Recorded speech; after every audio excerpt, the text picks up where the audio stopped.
आज हम उनको याद कर रहे हैं, तो उनको विनम्र अभिवादन पंडित जवाहरलाल नेहरू जी को। साथ ही में आज इस राज्य के बहुत ही बड़े नेता, जो प्रदेश कांग्रेस के अध्यक्ष रहे, मुख्यमंत्री रहे, आदरणीय स्वर्गीय वसंतदादा पाटिल साहब की भी आज जयंती है, उनको भी अभिवादन करते हुए अपने विचार नेहरूवियन पर मैं प्रकट करूंगा। मंच पे उपस्थित आज के वक्ता दीप काकड़े, नागने, इनामदार सक्सेना जी, जिला अध्यक्ष प्रमोद सावंत, सभी नगर सेवक, सभी फ्रंटल के अध्यक्ष, सभी सेल के अध्यक्ष, मीरा बंदर के सभी पार्टी के वर्कर, भाइयों बहनों और दोस्तों, आज धनतेरस है, दिवाली का दिन है। दिवाली की आप सब लोगों को बहुत सारी शुभकामनाएं देता हूँ। ये दिवाली का आनंद एक अलग ही आनंद होने वाला है, क्योंकि इस कोरोना के बाद में, महामारी के बाद जो थोड़ी सी राहत लोग महसूस कर रहे हैं, घर से बाहर निकलना, थोड़ी सी अपनी रेगुलर जिंदगी की तरफ आप और हम सब लोग बढ़ रहे हैं, इसके लिए थोड़ा सा इस दिवाली का आनंद बहुत ज़्यादा होगा। क्योंकि 7-8 महीनों से लोग अपने दोस्तों से, परिवारजनों से, रिश्तेदारों से, लोगों की अंतविधि में भी इस पैंडेमिक के कारण जा नहीं पाए। इस शतक की, इस सेंचुरी की सबसे बड़ी महामारी ये कोरोना है, जिसका असर अभी भी चल रहा है। इसलिए आप सब लोगों से विनती रहेगी कि अपना मास्क नाक के ऊपर पहना करो। मास्क कई लोगों को मैं देखता हूँ नाक के नीचे रखते हैं। जिला अध्यक्ष उसमें नंबर 1 है, अशरफ भाई नंबर 2 है, सेवा दल के अध्यक्ष नंबर 3 है। नाक के ऊपर मास्क, जब एक पब्लिक गैदरिंग होती है जहाँ हम घंटा 2 घंटा ज़्यादा बैठते हैं, वहाँ पे हर आदमी ने मास्क पूरी तरकीब से पहनना बहुत जरूरी है।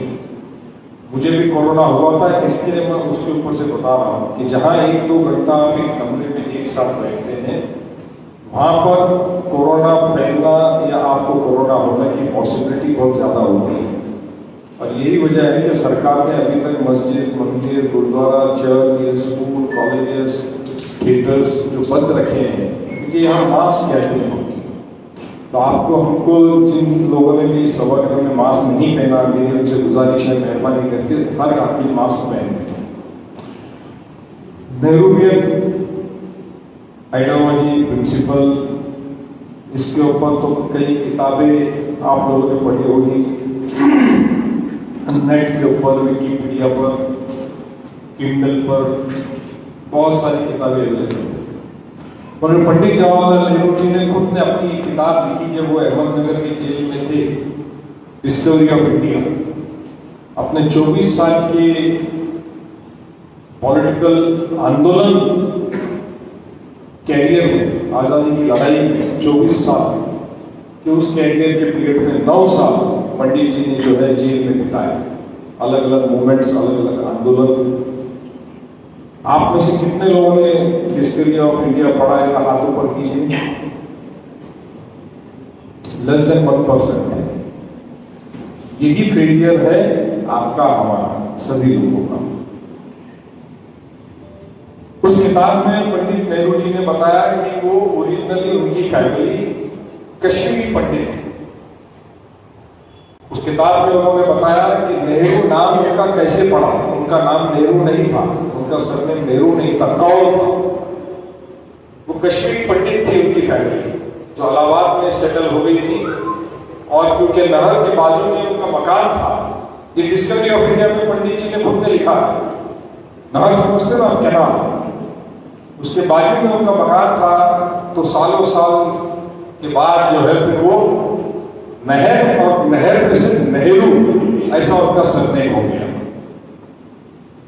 हर इंसान का उसके नाम से, उसकी जिंदगी का, उसके कैरेक्टर का, उसकी पर्सनालिटी का बहुत इंपॉर्टेंस होता है। तो पंडित जवाहरलाल नेहरू का नाम, पंडित जवाहरलाल नेहरू, नेहरू इस तरह से पड़ा। उनकी वाइफ का नाम कमला कौल था। अगर आप देखोगे तो वो भी कश्मीरी पंडित थी। यूनाइटेड नेशंस के अंदर बाद में वो जनरल सेक्रेटरी बनी थी। पंडित जवाहरलाल नेहरू जब गांधी जी के संपर्क में आए, मोतीलाल नेहरू जी तो स्वतंत्र की चळवळ में मूवमेंट में गांधी जी के साथ काम कर ही रहे थे। इलाहाबाद का जो कांग्रेस हाउस है वो पंडित मोतीलाल नेहरू जी ने उसे कांग्रेस को दे दिया, हवेली को, बड़ी हवेली को। कितने लोगों ने जाकर के, यहाँ पे यूपी के लोग काफी बैठे हैं, कितने लोगों ने उस हवेली को जाकर के देखा है, जहाँ पे कभी कभी कांग्रेस वर्किंग कमेटी की भी मीटिंग होते रहती है।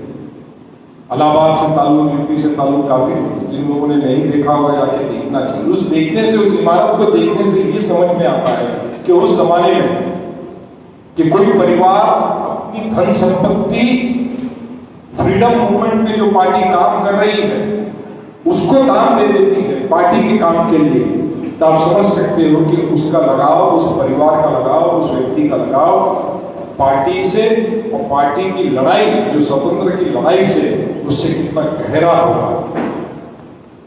आज आरएसएस का कोई व्यक्ति बता दे कि उसने अपनी खुद की पार्टी के लिए अपने घर का एक जमीन का टुकड़ा भी तो दे दिया है।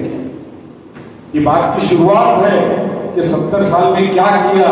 तो आजादी के पहले जो पार्टी स्वतंत्र की लड़ाई लड़ रही है, स्वतंत्र मिलेगा नहीं मिलेगा, पंतप्रधान कोई बनेगा नहीं बनेगा, ये नहीं जानते हुए, नहीं सोचते हुए कोई परिवार अपनी धन संपत्ति उस पार्टी के लिए और देश के लिए दे देवे, इससे बड़ा योगदान उस समाज में नहीं। महात्मा गांधी जी जब आए और उन्होंने अपने साथ में, जब इस देश के छोटे से छोटे वर्ग को अपने साथ में लिया, पूरे देश का भ्रमण उन्होंने किया, और तब जाकर के उन्होंने देखा कि गरीब आदमी को की जो आवाज है, जो पीड़ा है, उसे हमें दूर करनी है। और इसके लिए मुझे स्वतंत्र चाहिए। मुझे स्वतंत्र इसके लिए नहीं चाहिए। गांधी जी तो सूट पहने हुए थे, मगर अंग्रेजों की लड़ाई उन्होंने जब अफ्रीका में लड़ी, उस दिन जब उन्होंने हिंदुस्तान आने का सोचा और हिंदुस्तान के कांग्रेस से जब उनको न्योता दिया गया ये कहकर कि आप आकर के इस कांग्रेस का, इस स्वतंत्र की चळवळ का नेतृत्व करो, तब महात्मा गांधी जी इस देश में आए। उन्होंने देश में आने से पहले अपने अंग्रेजी कपड़े त्याग दिया था। क्यों? क्योंकि उन्होंने देखा कि जिस देश में मुझे स्वतंत्र की लड़ाई करने जाना है, वहां पे जिन लोगों का प्रतिनिधित्व करना है, उन लोगों के शरीर पर कपड़े नहीं है, उनके अंग पर कपड़े नहीं है, उनके पेट में रोटी नहीं है, उनको समाज से बाहर रखा गया है, उनको गांव से बाहर रखा गया है, दलित बोल के बाहर रखा गया है, हरिजन बोल करके बाहर रखा गया है, मुसलमान बोलकर बाहर रखा गया है, पिछड़ी जाति का बोलकर बाहर रखा गया है। ये जब भ्रमण उन्होंने पूरे देश में किया, उन्होंने पूरे देश में इस देश की, आपके हमारे देश की जो परंपराओं से चली आई थी बातें, उस बात को देखी। और जब कोई एक रईस परिवार का व्यक्ति जो ट्रिनिटी कॉलेज और कैम्ब्रिज से पढ़ा हुआ बच्चा जब उनके साथ स्वतंत्र की लड़ाई में साथ में शामिल हुआ, तो पंडित जवाहरलाल नेहरू थे, तो उन्होंने उनका उसका डेडिकेशन देखा। कहा जाता है मोतीलाल वोरा जी के पास में उस जमाने में बड़े से बड़ी गाड़ियां हुआ करती थी, आलीशान से आलीशान शेवरलेट, मर्सिडीज, पता नहीं और कौन कौन सी गाड़ियां हुआ करती थी। और Pandit Nehru Trinity College, Cambridge college में जब पढ़ते थे तो वहां पर हर दरवाजों पे गाड़ी खड़ी रहती थी कि पता नहीं कि पंडित जी जवाहरलाल मेरा बेटा किस गेट से बाहर निकलेगा। वो रईसी वाला परिवार और उसका लड़का, उस परिवार का सदस्य जो बाहर लॉ काउंसिल बन करके आता है और देश के अंदर अपनी प्रोफेशनल करियर को आगे बढ़ाने के लिए पढ़ाई करने गया और वापस आता है, और आने के बाद में गांधी जी के साथ स्वतंत्र की लड़ाई के साथ में जुड़ता है, तब जाके गांधी जी ने देखा कि इस परिवार में सिर्फ पिताजी में ही नहीं, मोतीलाल जी में ही नहीं, तो उनके बेटों में भी, बेटे में भी वो गुण मौजूद है। तब उन्होंने समझा कि इसी को इस देश की समझ है, और उनको कांग्रेस का अध्यक्ष बनाया गया। नॉन कॉर्पोरेशन मूवमेंट की जिम्मेदारी उनकी तरफ दी गई। ऐसी कई जिम्मेदारी पंडित जी ने, गांधी जी ने पंडित जवाहरलाल नेहरू जी को स्वतंत्र से पहले सौंपी। जवाहरलाल नेहरू जब आए, उन्होंने भी इस बात का अभ्यास किया और ये सारी बातें डिस्कवरी ऑफ इंडिया में उन्होंने लिखी। उन्होंने देखा ये देश एक खेती प्रधान देश है, एक एग्रीकल्चर बेस्ड देश है। हमारी जीडीपी नहीं के बराबर थी, हमारी पर कैपिटा इनकम नहीं के बराबर थी और मेजॉरिटी हम एग्रीकल्चर बेस्ड कंट्री थी। 90% प्लस 90%।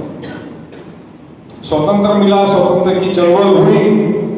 और एक हादसा शायद आप लोगों को पता होगा कि उन्हें फ्रीडम मूवमेंट में भाग लेने का शौक क्यों हुआ। तो जलियांवाला बाग का जब हादसा उन्होंने सुना, सफर करते वक्त जब उन्होंने जलियांवाले बाग के हादसे को सुना, तब उन्होंने ये निश्चित किया कि मैं इस अंग्रेजों के खिलाफ में लड़ाई में मैं शामिल होऊंगा और इस देश को आजादी दिलाने होगा। आजादी मिली, वो पंत प्रधान बने और उन्होंने वही काम किया जिससे इस देश की तरक्की हो सकती थी। उन्होंने इस देश में, आप स्टैटिस्टिक्स गूगल करके देख सकते हैं, आप विकिपीडिया में जाकर के स्टैटिस्टिक्स देख सकते हैं कि कितने कैनाल्स, कितने किलोमीटर कैनाल्स 1947 15 अगस्त 1947 को इंडिया में थे, कितने इरिगेशन डैम्स, कितने पानी पीने के डैम्स इस देश में थे, कितने पावर प्रोजेक्ट्स थे, कितने हाइड्रो पावर प्रोजेक्ट्स थे, कितने न्यूक्लियर प्रोजेक्ट्स थे, कितनी इंडस्ट्रीज थी। जमशेदजी टाटा गांधी जी से तो प्रेरित थे ही, मगर पंडित जवाहरलाल नेहरू जी ने भी उनको प्रेरित किया। और इंडस्ट्रीज, स्टील इंडस्ट्री किसी भी इंडस्ट्री की एक बेसिक रिक्वायरमेंट। स्टील इंडस्ट्रीज लगाई गई, डैम्स बनाए गए, पावर प्रोजेक्ट्स बनाए गए, क्योंकि इंडस्ट्री लगाना है तो आपको पावर चाहिए, खेती करना है तो आपको पानी चाहिए, और पानी अगर आपको जुटाना है तो आपको डैम्स चाहिए।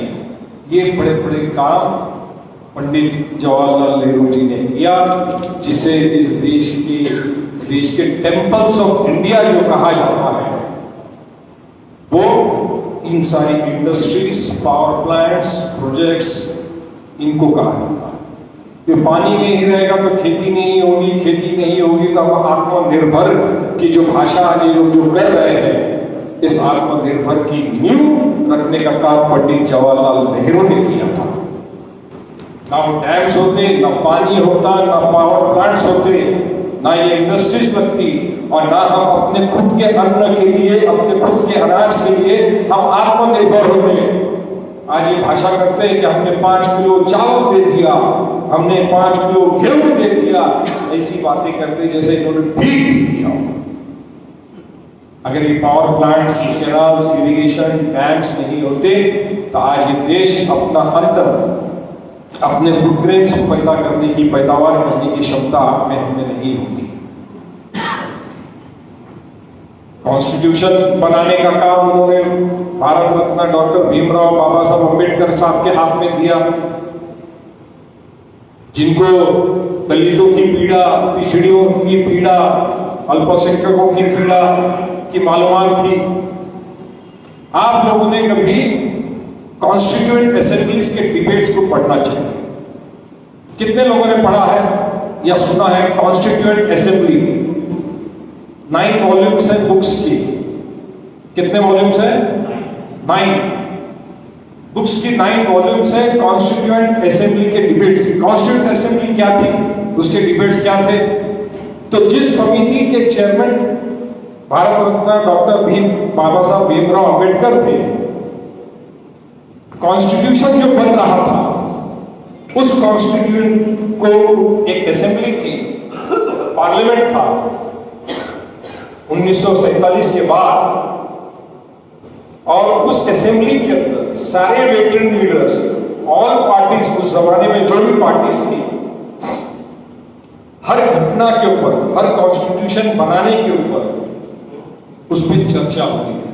अब आप कॉर्पोरेटर लोग हैं, आपको मालूम है कि आपको अगर कोई प्रस्ताव लाना होता है तो पहले एजेंडा में आता है, उसके बाद सभागृह में प्रशासन एक आपको नोट देता है, और हर कॉर्पोरेटर अपनी भूमिका रखता है कि ये सही है, गलत है, होना चाहिए या नहीं होना चाहिए।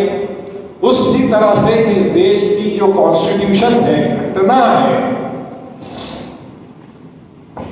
जो एक लोकतंत्र का आधार है, जिसपे पूरा मुल्क चलता है, देश चलता है, कोर्ट्स चलते हैं, असेंबलीज चलती है, पार्लियामेंट चलता है, वो है कॉन्स्टिट्यूशन ऑफ इंडिया। और उस कॉन्स्टिट्यूशन ऑफ इंडिया को बनाने के लिए कॉन्स्टिट्यूएंट असेंबलीज जगह पे थी, जिसकी अध्यक्षता अम्बेडकर साहब कर रहे थे। उस कॉन्स्टिट्यूएंट असेंबलीज के अंदर हर कॉन्स्टिट्यूशन को बनाने के लिए डिबेट्स आप लोगों ने वो पढ़ना चाहिए। जब आप लोग ये सुनते हो कि ये कॉन्स्टिट्यूशन का ये आर्टिकल, आपने कॉन्स्टिट्यूशन की बुक ओपन करनी चाहिए और उस कॉन्स्टिट्यूशन के आर्टिकल को पढ़ना चाहिए। तब आपके समझ में आएगा कि उस वक्त में पंडित जवाहरलाल नेहरू जी, महात्मा गांधी जी, सरदार पटेल, अंबेडकर साहब, तमाम लोग जो उस कॉन्स्टिट्यूएंट असेंबली के सदस्य थे, उनकी क्या विचारधाराएं थी उस आर्टिकल्स को बनाने की। और उसी कॉन्स्टिट्यूशन के बेस पे सर्वधर्म समभाव सेक्युलरिज्म, जिसकी परिभाषा आज के जमाने में सिर्फ हिंदू और मुसलमान कर दी गई है, बहुत दुर्भाग्यपूर्ण बात है। सेक्युलरिज्म के मायने सिर्फ हिंदू और मुस्लिम नहीं है। अगर आपने कॉन्स्टिट्यूएंट असेंबली के प्रीएम्बल को भी खाली पढ़ लिया तो आपके समझ में आएगा कि सेक्युलरिज्म के माने हिंदू और मुसलमान नहीं। सेक्युलरिज्म के माने हैं कि हर जाति, धर्म, भाषा, प्रांत के लोगों को एक साथ लेकर के चलना, सबको एक नजर से देखना, सब पर एक जैसा न्याय देना, ये सेक्युलरिज्म है, जिसको प्रीएम्बल में मेंशन किया गया है कॉन्स्टिट्यूशन में। अगर कांग्रेस जन, आप और हम न घटना पढ़ते हैं, न कॉन्स्टिट्यूएंट असेंबली पढ़ते हैं, न हिस्ट्री ऑफ इंडिया पढ़ते हैं, न महात्मा गांधी की बायोग्राफी पढ़ते हैं, ना हम कॉन्स्टिट्यूशन पढ़ते हैं, ना हम कॉन्स्टिट्यूशन की डिबेट्स पढ़ते हैं। कांग्रेस कमजोर होने की वजह ही यह है कि हमको हमारे ही परिवार का इतिहास के बारे में मालूमात नहीं है। और जब लोग झूठ बोलते हैं तो 100 बार झूठ बोलना भी लोगों को सच लगने लगता है। पंडित जवाहरलाल नेहरू स्ट्रॉन्ग बिलीवर थे, एग्जीक्यूटर थे। जो घटना बनी जिसमें यूनिटी, डाइवर्सिटी और सेक्युलरिज्म का महत्व इस देश के लिए था। आज जो ये बोलते हैं कि हम कश्मीर से कन्याकुमारी तक बीजेपी फैल गई है, गुजरात से लेके नॉर्थ ईस्ट तक फैल गई है, तो इनको अपनी पार्टी को फैलाने के लिए अगर वो नक्शे पे ही देश नहीं बचता, वो कॉन्स्टिट्यूशन जगह पे नहीं रहता, तो ये सारे राज्य, जब अंग्रेजों ने आजादी दी तो 644 राजे रजवाड़े इस देश में थे। ये सारे राज्यों को एकत्र करके रिपब्लिक ऑफ इंडिया बनाने का काम कांग्रेस ने किया, पंडित नेहरू ने किया, महात्मा गांधी ने किया, सरदार पटेल ने किया, सरदार राधाकृष्ण पल्ली ने किया, मौलाना आजाद ने किया, जाकिर हुसैन ने किया। ये सारे लोगों ने मिलकर इस घटना को बनाई और तब जाकर के अखंड भारत आज नजर आता है, जिसके ये लोग छाती ठोक करके आज कहते हैं कि हमारी पार्टी पूरे देश में है। अरे हमने तो पूरे देश को बनाया, पूरी कॉन्स्टिट्यूशन को बनाया और इस देश को अखंड रखने का काम हमने किया। ये देश की भगवत गीता क्या है तो कॉन्स्टिट्यूशन है। हिंदुस्तान की कुरान शरीफ क्या है वो ये कॉन्स्टिट्यूशन है। हिंदुस्तान की बाइबल क्या है तो ये कॉन्स्टिट्यूशन है। हिंदुस्तान के गुरु ग्रंथ क्या है तो ये कॉन्स्टिट्यूशन है, जिसने आपको हमको सबको बांध के रखा हुआ है। आपको हमको देश के न्यायपालिका में भरोसा रखा है, आपको हमारे को इसकी असेंबली पे, पार्लियामेंट पे भरोसा रखा है, डेमोक्रेसी पे भरोसा रखा है। इसलिए हम फिर भी जाते हैं, चुनाव करते हैं, वोट करते हैं, करप्शन होता है, चुनाव में दालपट्टी होती है, गलत बातें होती है, सही होती है, मगर बाय एंड लार्ज इस देश को बांट के रखने का काम अगर किसी ने किया तो कॉन्स्टिट्यूशन ने किया। और वो पंडित जवाहरलाल नेहरू उसके बहुत हार्डकोर सपोर्टर नहीं थे, तो मानने वाले थे, बनाने वाले थे और एग्जीक्यूट करने वाले थे। और इसीलिए 1947 से लेकर तो 1966-64 तक, जब तक कि वो पंत प्रधान रहे, इस देश के अंदर एकता रही। उन्होंने बच्चों को महत्व दिया, क्योंकि ये जानते थे कि ये देश का भविष्य है। इस देश के भविष्य को मुझे पढ़ाना है, लिखाना है, इसके गांव का विकास करना है, मुझे शहर बनाना है, शहरों का विकास करना है, शहरों में बिजली लानी है, रेलवे बनाना है। 1947 में कितने रेलवे स्टेशन थे? आपके पिताजी को पूछिए कि आपके माता और पिता जब पहली बार मुंबई आए थे, यूपी से, राजस्थान से, गुजरात से, कर्नाटका से, आंध्रा से, तमिलनाडु से, चेन्नई से, कश्मीर से, नॉर्थ ईस्ट से, तो उनको मुंबई आने को कितना समय लगा था? और पंडित नेहरू 1964 में जब उन्होंने पंतप्रधानशिप छोड़ी तब कितना समय लगता था? और जब आखिरी कांग्रेस का राज्य जब खत्म हुआ तो इस देश में कितने एयरपोर्ट्स बने, कितने समुद्र पर जेटीज बने, हार्बर्स बने, पोर्ट्स बने, इंडस्ट्रीज बनी, ग्लोबलाइजेशन हुआ। ये सब कैसे पॉसिबल हुआ? ये सब उसी लिए पॉसिबल हुआ क्योंकि घटना हमारी उस तरह से बनाई गई थी। घटना, कॉन्स्टिट्यूशन को इतना फ्लेक्सिबल रखा गया था कि हम जैसे जैसे हमारी देश बढ़ेगा, विकास होगा, तो हम घटना के अंदर, कॉन्स्टिट्यूशन के अंदर हम वो अमेंडमेंट ला सकते हैं। आज 80 से ज्यादा मर्तबा घटना की अमेंडमेंट्स हुई, कॉन्स्टिट्यूशनल अमेंडमेंट्स हुआ है। आप लोगों को शायद ये भी नहीं पता। आज वही घटना के आधार पर डेमोक्रेसी के स्ट्रेंथ के ऊपर बीजेपी मनमानी कारोबार करती है, मगर घटना को चेंज करने की हिम्मत आज भी उनमें नहीं है। कई बातें आप देख लीजिए, कई उदाहरण मैं आपको दे सकता हूं, तो उदाहरण दूंगा तो भाषण बहुत लंबा हो जाएगा, तो मोटी बात खाली आपको बताता हूं कि कई बातें वो ऐसे करती है जो घटना के अंदर अमेंडमेंट करने के लिए प्रस्ताव पार्लियामेंट में नहीं लाती है, ऑर्डिनेंस निकालती है और फिर उस ऑर्डिनेंस को बढ़ाते रहती है 6-6 महीने। क्योंकि अगर पार्लियामेंट या असेंबली सेशन में नहीं है तो सरकार, कैबिनेट ऑर्डिनेंस ला सकती है और 6 महीने में उसे पार्लियामेंट में टेबल करके उस पर कायदा बना सकती है। तो ये बीजेपी की सरकार कांग्रेस के बनाए गए, पंडित नेहरू और अंबेडकर जी के बनाए गए घटना को बदलने की मेजॉरिटी में रहने के बावजूद भी इनमें वो हिम्मत और ताकत नहीं है और इसीलिए पीछे के रास्ते से ये ऑर्डिनेंस लाते हैं, रातों रात ऑर्डिनेंस लाते हैं, हाउस में बगैर चर्चा किए हुए आर्टिकल्स वाले जैसे 370, 361, 371 के प्रस्ताव बगैर चर्चा किए हाउस में टेबल पे ला करके बहुमत के आधार के ऊपर उसको पारित कर देते हैं।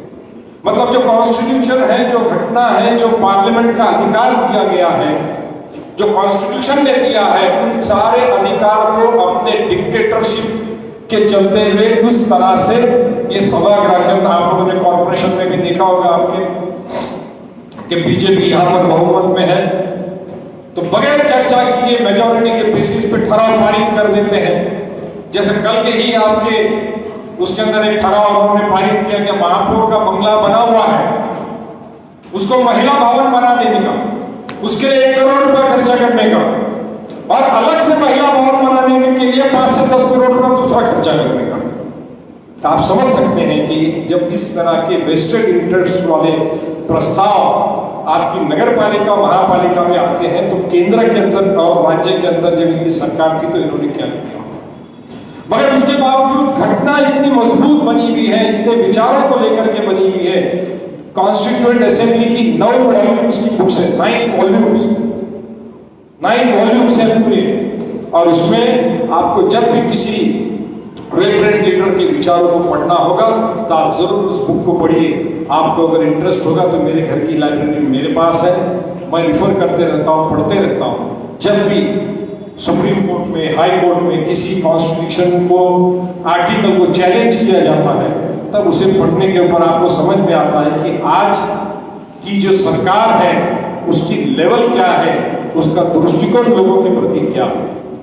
पंडित नेहरू जी के बारे में और नेहरूवियन आइडियोलॉजी और फिलॉसफी के बारे में बात करने के लिए तो आपको, हमारे को 24 घंटे नहीं पूरा साल कम पड़ जाएगा, क्योंकि पूरे देश को जब तक ये मुल्क रहेगा, जब तक ये दुनिया रहेगी, तब तक ये कॉन्स्टिट्यूशन रहेगा। वो विचारधारा, वो दृष्टिकोण से नेहरूवियन आइडियोलॉजी की शुरुआत होती है।